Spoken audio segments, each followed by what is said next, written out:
자리에 앉아주시기 바랍니다. 예수님을 믿는 신자, 그리고 그 신자들의 모임인 교회에서 아마 가장 흘러넘쳐야 되는 것, 그것이 무엇이어야 할까요, 여러분? 이 성도와 교회 안에 가장 흘러넘치고 많이 들려지고 가장 누려야 되는 게 있다면 여러 가지 것들을 뽑을 수 있을 겁니다. 성경에서 너무 보석과 같은 것들이 많으니까요. 그런데 저에게 하나를 좀 굳이 뽑아보자고 하면 저는 단연 은혜라고 생각합니다. 우리가 말씀을 볼 때나 찬양을 부를 때 자주 보고 듣고 사용하는 이 은혜라는 단어에 정말 우리가 과연 얼마나 누리고 있는지 한번 저는 여러분께 여쭤보고 싶습니다. 왜냐하면 상담가 데이빗 시멘스라는 분이 이 자신의 오랜 상담의 경험을 가지고 이런 이야기를 하셨습니다. 나는 오래전에 복음주의적인 그리스도인들이 겪는 정서적 문제의 주요 원인은 대부분 다음 두 가지라고 결론 내릴 수밖에 없었다. 하나는 하나님의 무조건적인 은혜와 용서를 깨닫고 받아들이지 못하며 누리지 못하는 것이고, 또 하나는 그 무조건적인 사랑, 용서, 은혜를 다른 사람에게 베풀지 못하는 것이다. 우리는 훌륭한 은혜의 신학을 읽고 듣고 믿는다. 그러나 그렇게 살지는 않는다. 은혜의 복음이 정서의 차원까지 뚫고 들어가지 못하는 것이다 라고 말입니다. 이 데이빗 시멘스라는 이 상담가께서 이렇게 말하는 거죠. 의외로 많은 그리스도인들이 하나님이 주시는 그 무조건적인 은혜와 용서를 깨닫지도 못하고 또 받아들이지도 못한다라고요. 그러면 또 누군가는 깨달을 것 아닙니까? 근데 깨달은 사람들 중에서 그 받은 은혜를 깨달았는데 그것을 다른 사람에게 베풀지 못하고 있다라는 거죠. 그래서 그런 은혜의 신학에 대해서 듣고 보고 읽지만 믿지만 삶 속에서 그것을 그렇게 살아가지 않고 있다라고 데이빗 시멘스라는 분이 이야기하고 있다라는 것입니다. 여러분은 어떠십니까? 여러분은 이 은혜를 과연 잘 누리고 계십니까? 여러분도 이 은혜라는 단어에 매우 익숙해져 있으실 텐데요, 익숙한데 누리고 있지 못하고 있는 건 아니실까요?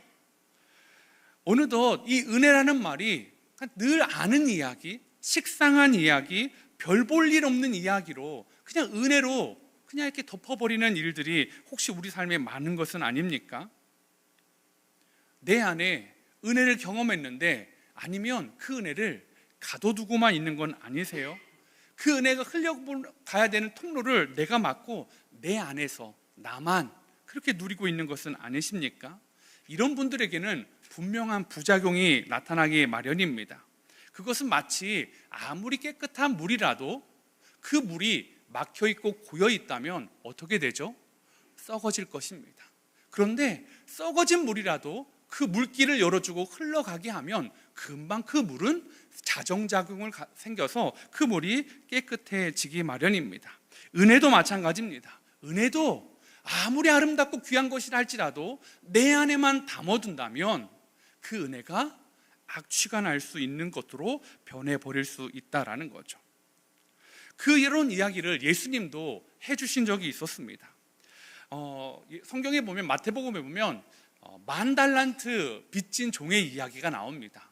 그러니까 이 10,000달란트라는 게 얼마나 큰 돈이냐면, 한 달란트가 보통 노동자의 평균 임금으로 쳤을 때 한 20년을 해야 한 달란트가 모여지니까요. 그게 10,000개가 있어야 되니까 그냥 평생 동안 일해도 얻을 수 없는 돈이 10,000달란트였습니다. 그래서 어떻게 그 종이 10,000달란트를 갚을 수 있겠냐고요. 어마어마한 부자도 아닌데 말입니다. 그래서 그의 사정을 눈물로 호소하니까 주인이 그 10,000달란트의 그 어마어마한 돈을 탕감해 주었습니다. 그런데 그 용서받은 종이 바로 나가면서 자신에게 100데나리온이요. 데나리온이라는 화폐의 단위는 노동자의 하루 품삯입니다. 그러니까 100일, 한 3개월 조금 넘는 그 시간 동안 모으면 모을 수 있는 임금을 빚진 사람에게는 그 빚을 갚으라고 독촉하고 협박하는 장면이 이 마태복음 18장에 나옵니다. 그런데 이 광경을 본 동료들이요, 10,000달란트 탕감받은 종을요 주인에게 고발합니다. 은혜를 그 큰 은혜를 받은 사람을 고발해요. 왜 10,000달란트 받은 사람을 주변의 동료들이 고발했을까요? 은혜가 흘러가지 않으니까 10,000달란트라는 그 큰 돈을 탕감받은 은혜를 누린 것이 다른 사람한테 역겹게 느껴지는 거예요. 네가 그런 은혜를 받았는데 너의 삶이 너무 역겹구나 라고 하면서 주인에게 그것을 고발하고 있다라는 것입니다. 그가 경험했던 은혜는 다른 사람들에게 위선이고 썩어진 삶의 모습일 뿐이었습니다. 함께 그린 교회 성도 여러분, 혹시 우리도 이 은혜에 대해서 너무 식상해하거나 무감각해져 있거나 아니면 내가 받은 은혜를 가둬두기만 해서 저 사람에게 은혜가 있는 것 같은데 다른 사람이 볼 때는 그것이 불쾌한 그런 모습으로 비춰지는 것은 아닐까요? 오늘 우리가 받은 은혜는 절대로 그런 나약하거나 그렇게 대충대충 받고 누리는 것이 아니다라는 것을 성경이 이야기해주고 있습니다. 오늘 사무엘하 9장은 은혜가 무엇인지를 너무나 잘 보여주는 성경의 한 부분입니다. 사울의 손자이며 요나단의 아들인 무비보셋이 받은 은혜를 통해 저와 여러분이 누리고 있는 은혜가 얼마나 크고 얼마나 위대하고 얼마나 감사하신 것인지를 한번 다시 점검해 보기를 원합니다. 무비보셋이 누린 은혜의 특징 첫 번째가 뭐냐면 비참한 인생에 무조건적으로 찾아오신다라는 것입니다. 무비보셋은 사실 은혜와는 좀이 아니죠. 아주 거리가 있는 삶을 살아온 사람이었습니다. 그는 그의 나이 5살 때 할아버지 사울과 아버지 요나단과 삼촌들인 아비나달과 말기수아가 이 블레셋과의 전투에서 한날 같이 죽는 일을 경험하게 되었습니다. 그런데 이 할아버지의 죽음이요, 아버지의 죽음이요, 삼촌들, 작은 아버지의 죽음들을 그 두려움을 5살에 느끼기도 전에 그 인생의 치명적인 절망이 그를 또 하나 덮치는데 그게 뭐냐면 그 패전 소식을 들었던 이 사람들이요, 이스라엘 사람들이요, 그 중에서 특별히 도망치기 시작했어요.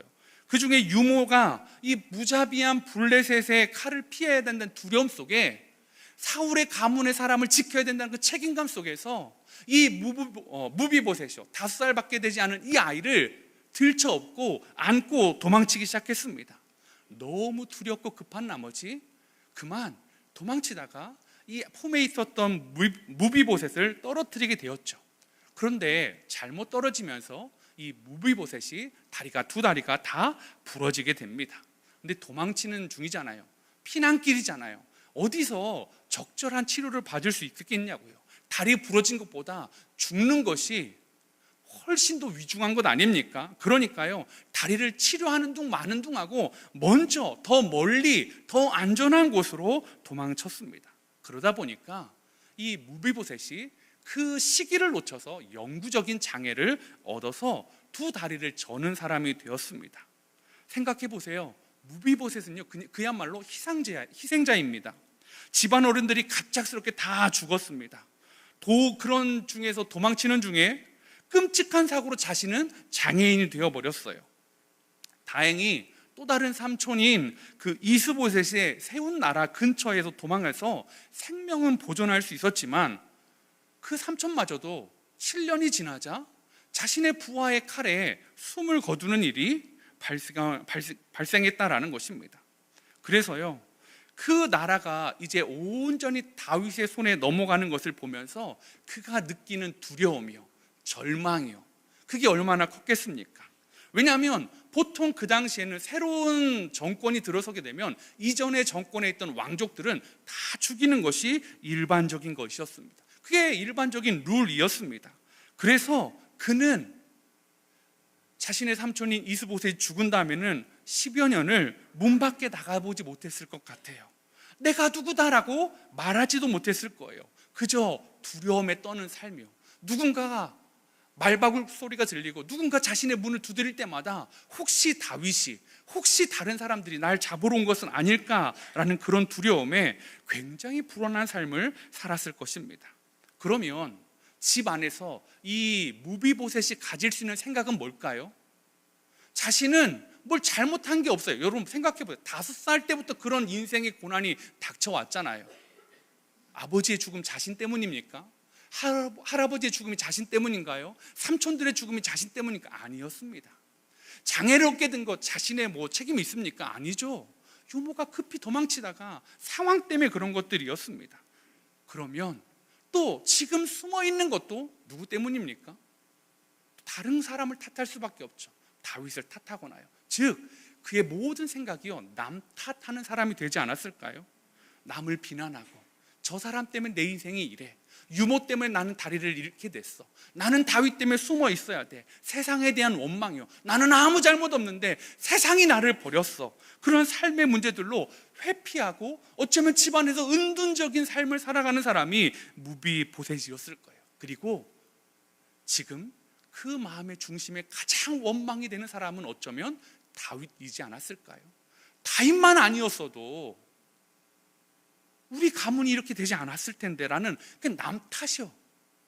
정확한 정황은 알 수 없지만 남 탓을 해야 되니까 뚜렷하게 보이는 건 지금 할아버지의 나라, 아버지의 나라를 다윗이 차지하고 있으니까 원망하기 딱 좋잖아요. 다윗 때문이야. 그러던 어느 날 다윗의 사람들이 자신의 집에 찾아옵니다. 그때 그가 느꼈던 두려움이요, 절망감이요 어땠을까요? 남 탓만 하고 있었는데 그 정말로 남 탓했던 사람이 나를 찾는다라는 거예요. 상상할 수 없는 두려움이 이 무비보셋을 잠식하고 있었을 것 같습니다. 다윗의 군사들이 온 것은 그가 20여 년이 넘는 그 두려워했던 일이 현실로 나타나는 일이었어요. 막 원망하면서 막 도끼를 다 쏟아부었지만 그러면서도 두려워했던 것, 그 일이 자신에게 찾아왔다라는 거죠. 그런데 이렇게 은둔형 외톨이요, 이렇게 세상을 비판하고 남 탓만 하는 이 무비보셋에 대해서 다른 사람들이 뭐라고 하냐면 오늘 사무엘하 9장 3절은 이렇게 말합니다. 왕이 이르되 사울의 집에 아직 남은 사람이 없느냐, 내가 그 사람에게 하나님의 은총을 베풀고자 하노라 하니 시바가 왕께 아뢰되 요나단의 아들 하나가 있는데 다리저는 자인이다 하니라. 이 시바는 오늘 말씀해 보니까 사울 집안의 종이었어요. 그러니까 이미 이 무비보셋이 어디에 살고 있는지 어떤 상황인지를 다 알았지만 이미 다윗에게 붙어있는 사람이었죠. 그는 다윗에게 붙어서 너무나 많은 부귀영화를 누리고 있었습니다. 어쩌면 그가 누리고 있는 부귀영화는 이 무비보셋이 누려야 되는 것이었을 거예요. 할아버지의 재산들, 할아버지의 땅들. 그런데 그것을 그가 중간에서 가로챘으니까 이것들을 누리는 것 아니겠습니까? 그런데 그 할아버지의 종이, 아버지의 종이 자신을 뭐라고 말합니까? 다리 저는 자요. 다리 저는 자니까 그렇게 말했다라고도 말할 수 있지만, 여러분 그 당시에 고대 근동에서 장애를 겪는다라는 것은 어떤 의미입니까? 하나님이 그를 저주했다라는 거예요. 하나님이 그에게 재앙을 내리셨다라는 것입니다. 그리고 왕자인데 다리를 전다라는 것은 왕이 될 수 없는 신체적인 한계를 가졌다라는 거죠. 하나님도 저주하고 육체적으로도 버림받은 사람이 무비보셋이었다라는 것입니다. 그런데 다른 사람들만 이렇게 평가하냐? 아니요. 자신에 대한 평가도 그가 그렇게 높지 않습니다. 뭐라고 말하냐면 다윗 앞에 끌려와서 그가 하는 말은 나는 당신의 종입니다 라고 말합니다. 두려우니까요. 거기까지는 이해가 돼요. 근데 그 다음에 뭐라고 하냐면 죽은 개 같은 나라고 이야기합니다. 여러분 이건 겸손의 문제가 아니에요.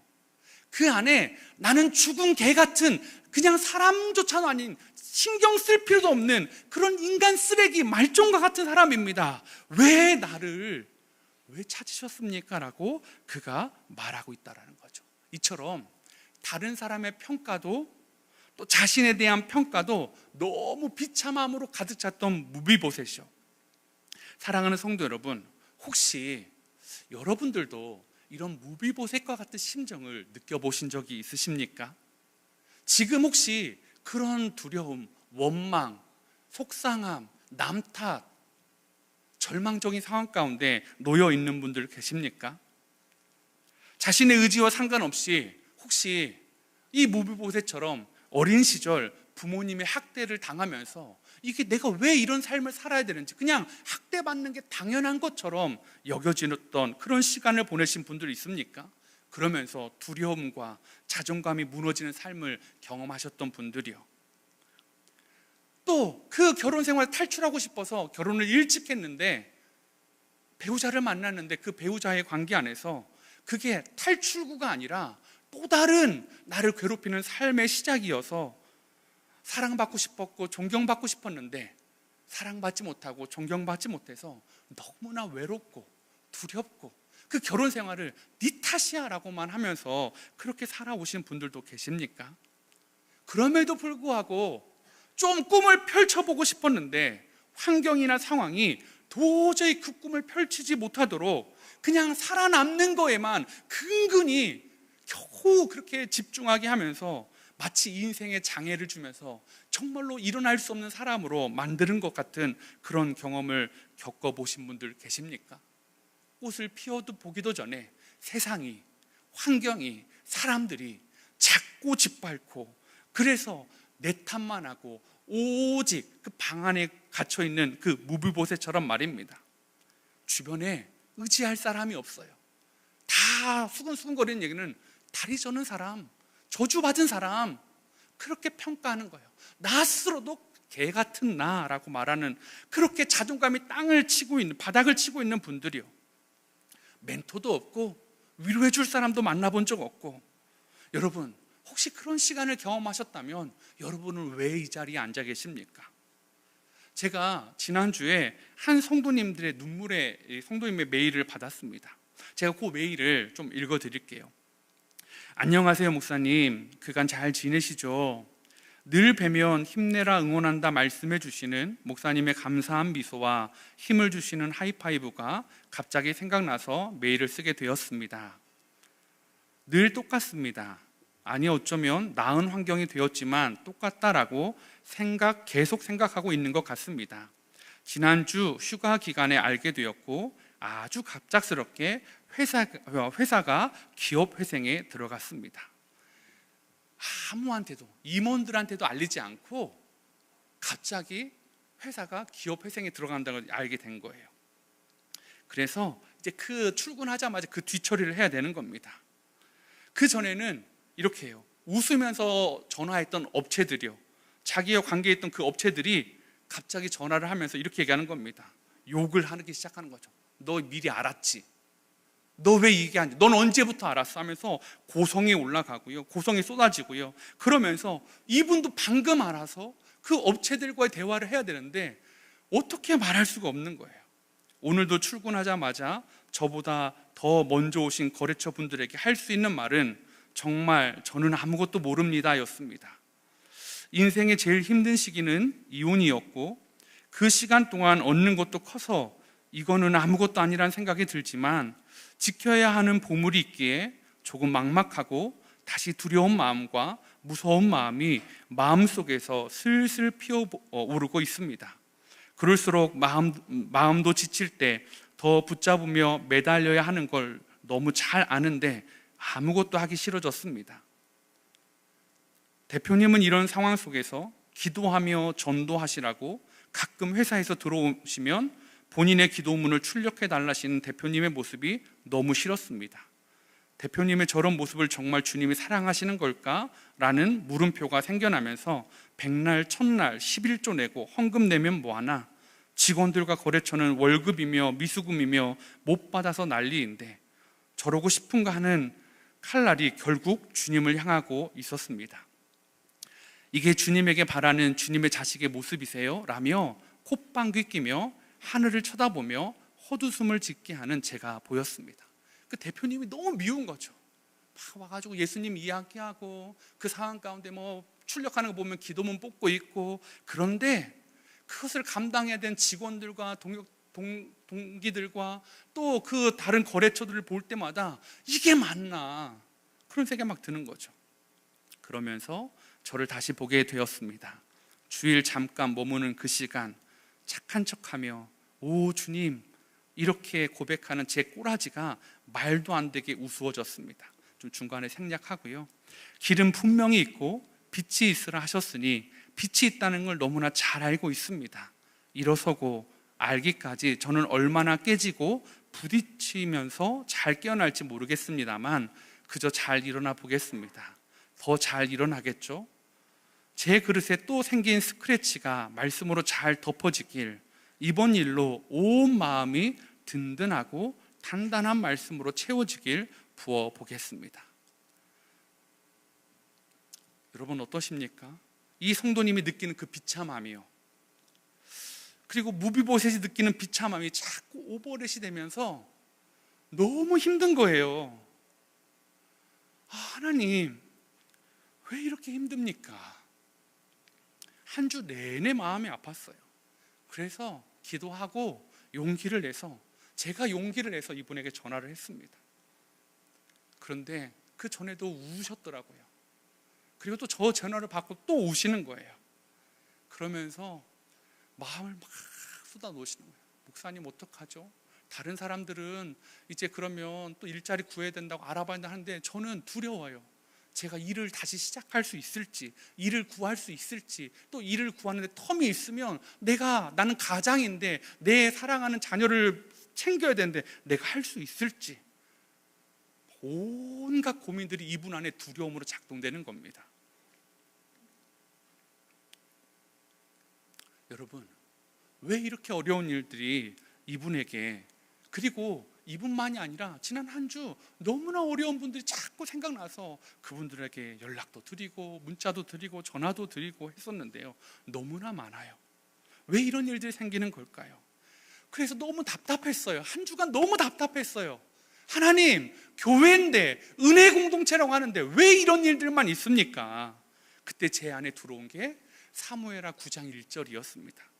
사무엘하 9장 1절입니다. 우리 한번 같이 읽어보실까요? 시작. 다윗이 이르되 사울의 집에 아직도 남은 사람이 있느냐? 내가 요나단으로 말미암아 그 사람에게 은총을 베풀리라 하니라. 여러분, 그 사람에게 은총을 베풀리라 하니라, 이 말씀이요, 저를 막 울리시는 거예요. 하나님, 그 사람에게, 그 성도님에게, 저 성도님에게 은총을 베풀어 주시는 거 맞죠? 하나님, 개 같은 인생처럼, 죄송합니다, 이거 성경에 나오는 거니까 그냥 이렇게 쓸게요.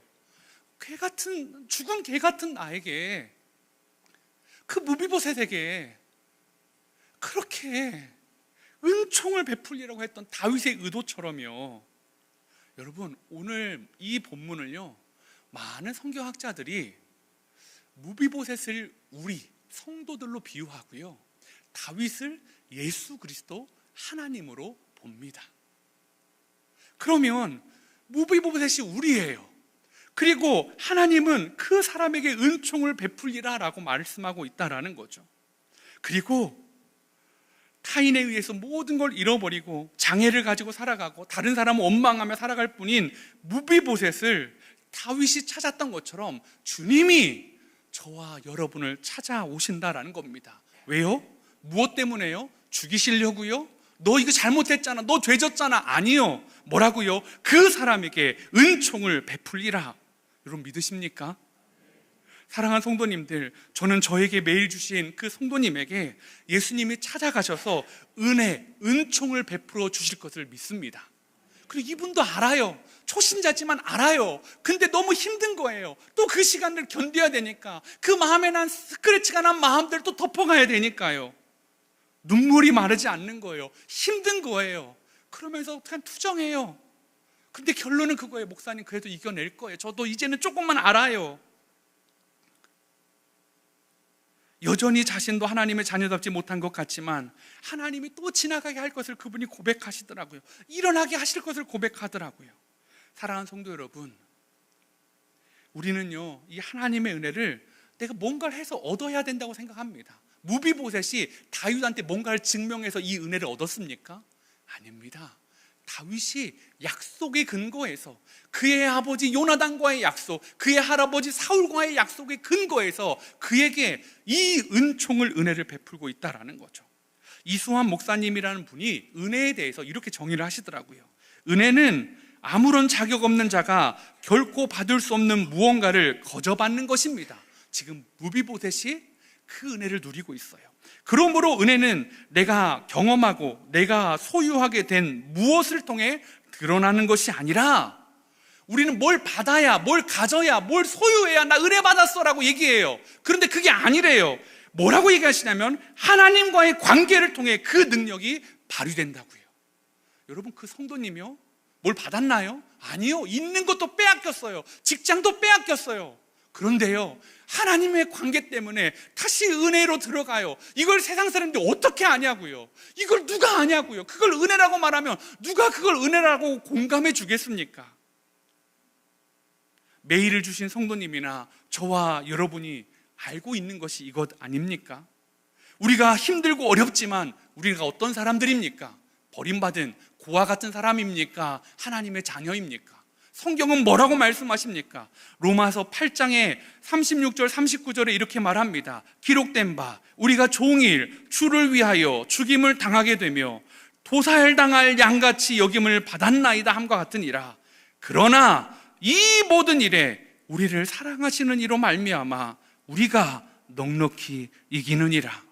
내가 확신하노니 사망이나 생명이나 천사들이나 권세자들이나 현재일이나 장래일이나 능력이나 높음이나 기쁨이나 다른 어떤 피조물이라도 우리를 우리 주 그리스도 예수 안에 있는 하나님의 사랑에서 끊을 수 없느니라. 여러분, 어떤 것도 하나님의 사랑에서 끊을 수 없다는 걸 믿으십니까? 우리의 죄악도, 우리의 한 주간의 실패도, 우리를 향한 세상의 평가도, 다락방에서 목사가, 성도가, 아니면 세상에서 그 어떤 평가도, 그 평판도 하나님의 사랑에서 끊을 수 없다는 걸 믿으세요? 여러분이 어떤 죄악을 져도 하나님은 여러분을 결코 포기하지 않는다는 걸 믿으십니까? 세상과 사람들은요, 우리의 인생을 넘어뜨리려고 해요. 망가뜨리려고 합니다. 그런데 하나님은요, 어떻게 하십니까? 우리를 반드시 찾아서 그 인생을 회복하시려고 하신다라는 것입니다. 우리에게 은혜 베풀려고 해주시는 분이 하나님이시다라는 거죠. 오늘 이 놀라운 하나님의 은혜예요. 내가 뭘 하지 않아도 날 찾아오시는 주님이요, 내가 망가져 있고 남 탓하고 있고 원망하고 있고 은둔형 외톨이로, 그래서 나조차도 나에 대해서 가능성을 보지 못할 때 나를 찾아와 문을 두드려 주신 분 누구시라고요? 우리 주님이요. 그 주님을 확신하고 만나고 그 은혜를 경험함으로 여러분을 어떻게 평가하든지 간에 세상에서 당당히 살아가시는 함께 그린 교회 신실한 주님의 자녀들 되기를 축복합니다. 무비보셋이 누린 은혜의 특징 두 번째는요, 삶을 재정의해 준다라는 것입니다. 여러분, 무비보셋에 대한 평가가 뭐였다고요? 다리 저는 자, 그리고 죽은 개 같은 사람이었어요. 사람 구실 못하고 쓸모없는 사람, 불행한 사람이었습니다. 그런데 다윗이 무비보셋을 부르잖아요. 시바가 분명히 다윗에게 다리 저는 놈입니다 라고 말했어요. 또 무비보셋이 자신을 죽은 개 같은 사람입니다 라고 말했어요. 그런데 다윗은 무비보셋에 대해서 한 번도 너 다리 저는 사람이구나, 너 개 같은 놈이구나 라고 말하지 않습니다. 뭐라고 부르냐면 그의 이름을 불러줘요. 무비보셋이라고요. 오늘 이 사무엘 하 9장에 보면 다윗과 시바가 만난 다음에 무비보셋이라는 이름이 한 7번 정도가 나오는 것 같습니다. 근데요, 한 번도 거기에는 어떤 비하나 어떤 편견이나 그런 게 없어요. 그냥 무비보셋을 무비보셋으로 불러주신다라는 거죠. 회복불능의 상태에 빠진 그 무비보셋을 다윗은 개의치 않습니다. 그리고 회복불능의 삶에 있는 무비보셋에게 새로운 삶에 살아갈 수 있는 길을 만들어줍니다. 모든 권리를 회복시켜줍니다. 사울에 있던 가문의 모든 땅을 그에게 돌려주고요. 그럼에도 불구하고 땅을 돌려주면 뭐예요? 양 다리가 절어서 농사를 짓겠습니까? 양을 치겠습니까? 뭘 하겠습니까? 그래서 시바라는 그 가문의 종을, 그 자녀들과 그 가문에 있는 종들을 다 무비보셋을 섬기는 자로 만들어줍니다. 거기서만 그치는 게 아니라 그를 왕의 식탁, 자기의 식탁에 초대해서 함께 식사하는 자로 만들어 준다라는 거죠. 그래서 오늘 11절에 무비보셋이 왕자 중 하나처럼 왕의 상에서 먹었다라고 말씀하고 있다라는 거죠. 여기서 먹다라는 단어가 히브리어 아칼이라는 단어를 쓰는데요, 먹고 뭐 이런 것도 있지만 사실은 여기 안에는 교제한다라는 의미도 있다라는 거죠. 고대 근동에서요, 함께 식사한다는 것은 그와의 교제를 뜻해요. 그와 형제됨을 뜻해요. 그가 가족의 일원으로 받아들여졌음을 말해주는 거다라는 거죠. 즉 개 같은 인생이 왕궁의 왕자의 신분으로 회복됐다라는 거죠. 한마디로 다윗은 지금 왕자로서 신체적으로, 사회적으로, 신분적인 자격이 없는 무비보셋을 자신의 왕자처럼 입양하고 있다라는 것입니다. 여러분, 이 이야기가 저에게 왜 감동이 됐냐면요, 제가 이 이야기가 다윗은 예수 그리스도, 다윗은 하나님, 무비보셋은 우리라면 생각해 보세요. 다윗 왕의 식탁에 무비보셋을 초대해 주셨던 것처럼 하나님도 우리 죄를 사하시고 자녀 삼아 주셔서 우리를 하나님의 은혜의 식탁에 초대해 주셔서 뭐 하시길 원하실까요? 교제하길 원하신다라는 것입니다. 이제 무비보셋은 황량한 로드발로 돌아갈 필요가 없습니다. 왕의 도성에서, 왕의 곁에서, 왕의 자리에서 왕의 아들로서 먹고 마시면서 좋은 것들을 누리며 살게 된다라는 것입니다. 이게 다윗이 재정의해 준 무비보셋이라는 사람의 인생입니다. 다리 저는 자, 죽은 개 같은 사람, 타인과 자신이 그렇게 정의했는 다윗은 아니요, 너 나의 아들과 같은 사람이야, 너 왕자야, 내가 너의 모든 기업을 다 돌려줄게 라고 말해주고 있다라는 거죠. 여러분, 무비보셋을 향해서만 하나님이 그러실까요? 아니요. 성경에 하나님을 떠난, 하나님을 버린 이스라엘 향해 하나님이 계속 은혜의 식탁에 초청하고 계십니다. 호세아 11장 8절에 이렇게 말합니다. 에브라임이여 내가 어찌 너를 놓겠느냐, 이스라엘이여 내가 어찌 너를 버리겠느냐, 내가 어찌 너를 아드마같이 놓겠느냐, 어찌 너를 스보임같이 두겠느냐, 내 마음이 내 속에서 돌이키어 나의 긍휼이 온전히 불붙듯 하도다. 여러분, 하나님은요, 우리가 실수하고 실패하고 하나님을 버려도요, 하나님 뭐라고요? 그래, 이만 정산하자, 이만 관계 끊자, 호적에서 파자가 아니라 에브라임이여 내가 어찌 너를 놓겠느냐, 이스라엘이여 내가 너를 어찌 버리겠느냐라고 선포하시면서 그 관계를 회복하고 싶으셔서 은혜의 자리에 초청하시는 그분이요, 하나님 우리 죄 때문에 여러분 결코 버리지 않을 믿으시길 바랍니다. 여러분이 실패하셔도 하나님은 여러분을 놓지 않으십니다. 믿으십니까? 여러분이 또 넘어지고 어떤 죄를 칠지라도 세상은 여러분을 뭐라고 할 거예요. 여러분의 가족도 뭐라고 할 수 있습니다. 그런데요, 주님은 결코 여러분에게 그래서 너도 이제는 나의 자녀가 아니다라고 말씀하지 않는 거예요. 어찌 너를 놓겠느냐, 어찌 너를 버리겠느냐. 그래서 주님의 마음이 어떻다고요? 나의 긍휼이 온전히 불붙듯 하는구나, 나의 사랑이 더 뜨거워지는구나, 나의 은혜가 더 타오르는구나, 너를 구원해야 되겠다는 내 마음이 이렇게 뜨겁게 타오르는 게 느껴지느냐라고 말씀하시고 있다라는 거죠. 사랑하는 성도 여러분, 여러분의 인생이, 우리의 인생이 비참하십니까? 그때에 하나님의 마음이 더 뜨겁게 타오르고 있음을 여러분 기억하시길 바랍니다. 왜 타오르고 계실까요? 구원해 주시려고요, 회복시켜 주시려고요, 모든 걸 돌이켜 주시려고요. 그래서 그 마음을 담은 다윗이 무비보셋에게 하는 얘기를 보십시오. 사무엘하 9장 7절에 다윗이 그에게 이르되 무서워하지 말라. 여러분, 무비보셋은요 다윗을 무서워할 수밖에 없는 상황이에요. 저와 여러분은 어떻습니까? 하나님 앞에 죄인들 아닙니까? 하나님 앞에 무너진 자들 아닙니까? 그런데 주님이 저와 여러분에게 뭐라고 말씀하실까요? 똑같이 무서워하지 말아라. 너희가 세상에서 무서워할 이유들이 많을 거야. 세상의 평판들, 너를 배신했던 누군들, 너의 실수들, 아니면 너의 실수와 상관없이 일어나는 모든 일들. 그런데 주님이 뭐라고요? 무서워하지 말아라. 너희가 무서워할 이유가 많다는 거 알아요, 주님도요. 그런데 그 모든 것을 바꿔주시는 주님의 은혜가 저와 여러분에게 있다라는 것입니다. 여러분 그걸 믿으십니까? 그게 은혜예요. 그 은혜가 얼마나 저와 여러분에게 놀라운 일입니까? 내가 뭘 하지 않아도, 내가 하나님께 뭘 증명하지 않아도, 내가 또 실수하고 실패해도 하나님의 마음은 식지 않아요. 오히려 더 뜨거워져요. 내가 반드시 얘를 회복할 거야. 내가 얘 반드시 구원해 줄 거야. 여러분, 가족 중에 누가 아플 때 여러분 어떻습니까? 여러분 그 가족을 구원하기 위해 막 애끓는 마음이 있지 않습니까? 새벽 기도에 나오고 철야를 하고 금식을 하고. 사람도 그런데요, 하나님도 그러신대요. 여러분, 하나님이 두려워 말라고 하신 이유는 하나님의 은혜가 저와 여러분의 삶에 부어질 것을 약속해 주시는 놀라운 믿음인 줄 믿으시기 바랍니다.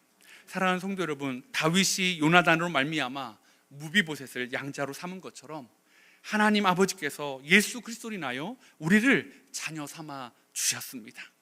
그리고 그 사랑은, 그 약속은, 그 식탁의 초대는, 그 양자 삼아 주심은, 아들됨은 결코 포기하지 않습니다. 결코 버리지 않습니다. 이것이 하나님의 은혜의 본질이에요. 이게 놀라운 하나님의 은혜예요. 그런데 은혜 어떻게 이렇게 말하겠습니까? 우리 삶에 있는 그 은혜가 얼마나 큰지는요, 진짜 내 삶이 망가졌는데 그 삶을 고치시는 하나님의 능력을 경험해 볼 때 우리는 그 은혜에 감격할 수밖에 없습니다. 우리 안에 있는 죄성이 그 은혜를 잘 못 느끼게 해요. 그래서 우리의 삶이 망가지고, 우리의 삶이 괴롭고, 우리의 삶이 힘들고 광야에 있을 때, 그때 내가 주님을 찾을 수도 없을 때 날 찾아오셔서 두려워하지 마. 내가 어떻게 널 버리겠어? 내가 널 어떻게 포기하겠어? 내가 너를 회복시켜 줄게. 그 사랑을 경험할 때 우리는 은혜가 진짜 크고 놀랍다는 것을 다시 한번 경험할 줄 믿습니다. 사랑하는 성도 여러분, 자격 없음 여러분 쫓아내 버리십시오. 실패 주님의 능력으로 이겨서 가시길 원합니다. 절망, 외로움, 고립, 원망, 여러분 그거 두려워하지 마십시오. 아니, 두려워할 수밖에 없다 할지라도 예수님의 사랑이, 하나님의 은혜가 훨씬 더 큰 것을 믿으시고 여러분 포기하지 않기를 원합니다. 용기와 힘을 얻으시기를 원합니다. 그래서요, 이 메일을 주셨던 성도님이 다시 또 힘을 내서 오늘 교회에 나오실 거예요. 이 사례를 좀 제가 이렇게 설교에 인용해도 될까요? 하는데도 흔쾌히 그렇게 말씀해 주실 수 있는 용기가 어디에 있을까요? 난 여기에 머물지 않을 거야. 난 하나님이 반드시 회복해 주실 거야. 사랑하는 성도 여러분, 여기에 있는 너무나 힘든 우리 귀한 성도 여러분, 여러분의 삶에 놀라운 하나님의 은혜가 불붙듯이 일어나서 여러분의 가정을, 여러분의 마음을, 여러분의 건강을, 여러분의 일터를 회복시켜 주시기를 부족한 종이 기도하고 기도하겠습니다. 여러분 같이 힘내서 믿음으로 달려갑시다. 우리 시간에